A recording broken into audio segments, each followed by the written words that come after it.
So when I did the video lesson on transforming formulas, I didn't use function notation. However, in class, I totally used function notation.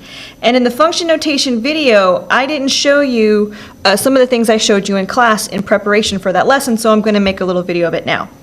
So I can treat f of x and g of x, which are two functions in terms of x. I can treat these as placeholders or like variables for the function in its entirety. So these are both functions of x, and I can do things with these notations. So with f of x, g of x, just like I can, whatever I can do with a number. It's just I have to remember they represent equations. So I can add them, I can subtract them, I can multiply them, I can divide them with each other, and then I can throw in constant numbers too. So if I wanted to, let's say that f of x is the parent linear x and g of x is the parent quadratic x squared. So what if I wanted to, I can add f of x plus g of x. I can add those two functions together. And the rule that would result from that is the addition of these two function rules, which is x plus x squared. So f of x plus g of x is the same thing as x plus x squared. I can add these two functions together to get a brand new function. I can subtract them. So if I wanted to say g of x minus f of x, I can do that too. And what this means, it would be, the new rule would be x squared minus x, because I took the function that was g of x and the function that was f of x, and I found the difference between them. And so I do the same thing with their individual rules. I can multiply them together if I want to also. I can say f of x times g of x, which would be x times x squared. I just replace the f of x and the g of x with what it equals to, which is x times x squared. It's merely a substitution. I'm literally replacing f of x with what I know it's equal to, and g of x what I know it's equal to get a brand new rule. All right, I can do division too. If I wanted to, I can say g of x divided by f of x, and so I can take g of x, which is x squared, and divide it by f of x, which is x. Now I can throw constants in here as well, and a constant, remember, is not a variable, so it's, you know, just like a number. And I can use whatever constant I want. So I can take like f of x, and I can subtract off 3. And if I think about what this new rule is, f of x is x, and I just subtract off 3 from it. So f of x minus 3 is the same thing as the rule x minus 3.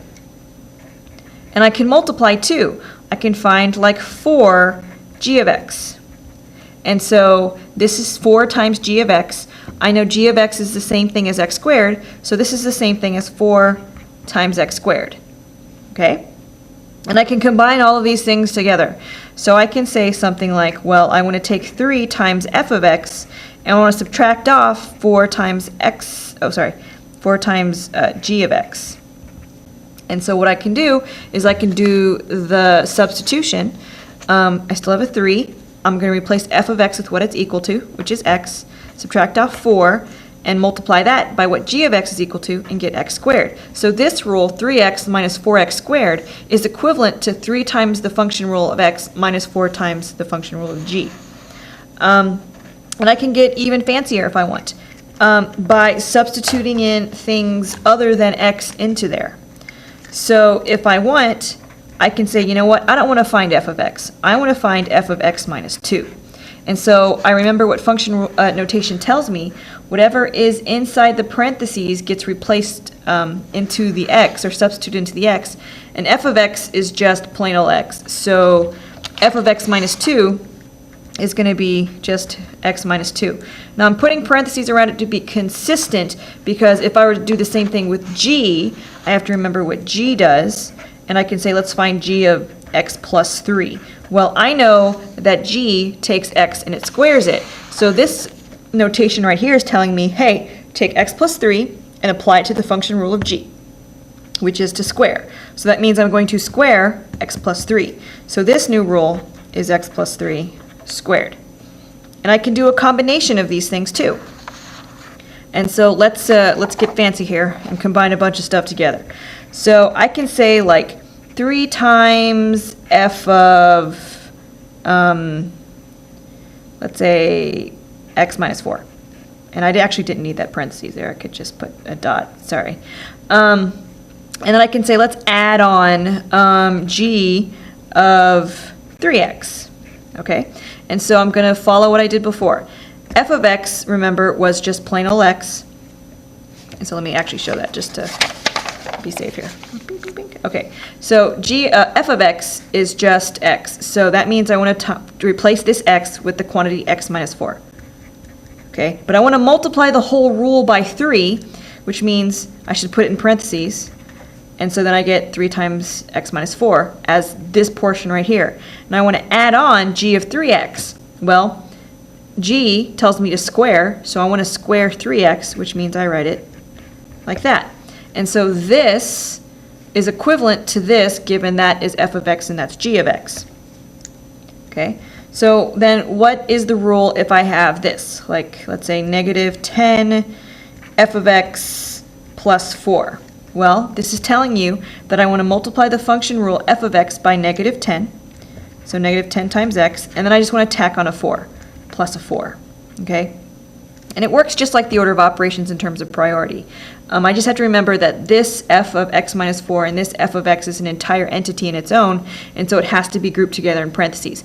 And if you remember what I told you about evaluating algebraic expressions, whenever you substitute something in, put it in parentheses. And if you do that, then you're going to get this right every single time. If you don't, if you're not consistent, if you're not careful, you're going to accidentally write something like 3 times x minus 4 without the parentheses, and that is not correct, because this is 3 times this entire rule, which means it has to be in parentheses. Okay, so then I can do something like this, which is what we had to do for the activity. On a transformation. So I have 1/2 times this g of a 2x plus 4 minus an 8. And so if I want to figure out what this rule is equivalent to, I got to remember what g of x does, and g of x squares. So I'm going to take g of 2x plus 4, and since I want to substitute 2x plus 4 into x squared, I put it in parentheses. So that's what x is, but I'm supposed to square it for g. And then this thing wants me to multiply it by 1/2 and then subtract off an 8.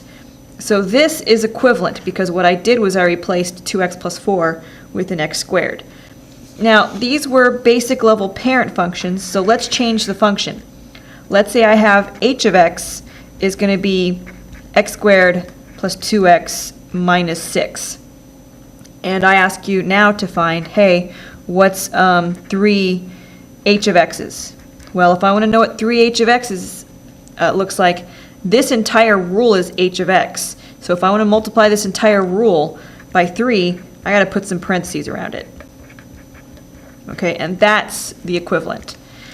Now, if I want to take h of x and I want to subtract off 2, well, h of x is this entire rule, x squared plus 2x minus 6, and I can put it in parentheses if I want, or I can take them out. And just means subtract off 2, right? Because the parentheses don't matter here, because it's addition and subtraction. Parentheses don't matter when you have addition and subtraction. Or I can say, hey, you know what? This is when it gets fancy. Let's say I want to find h of x minus 1. Well, since my rule is complicated and x shows up more than once, that means this x minus 1 has to show up more than once. So I would say wherever this x is, this x here, gets replaced with x minus 1. It's supposed to be squared. And then this second x is multiplied by 2. So then I have to put it in parentheses, because I'm substituting, multiply by 2, and subtract off 6. So this is the new version of that. And if I want to do extra fancy, like I want to combine a bunch of these, like if I have negative h of x plus 7 plus 4, then I'm going to work with the x plus 7 into h first. And so x plus 7 into h means I'm going to take x plus 7, and I'm going to square it because the rule says square. And then I'm going to take it and multiply x plus 7 times 2 because the rule says multiply it by 2. And then subtract off 6. Okay, so I've taken care of that part.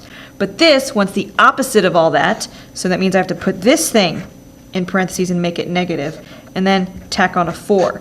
And that's the new rule. So this is pretty much as complicated as things are going to get. I probably won't give you anything like this for a while, but it illustrates, like, it doesn't matter how gross this is. I'm doing the same thing over and over again. I just need to take it step by step. So go inside, plug in anything inside the parentheses next to the function notation wherever x is, okay? And then I deal with everything outside. And so that's how I can do some more advanced work with function notation.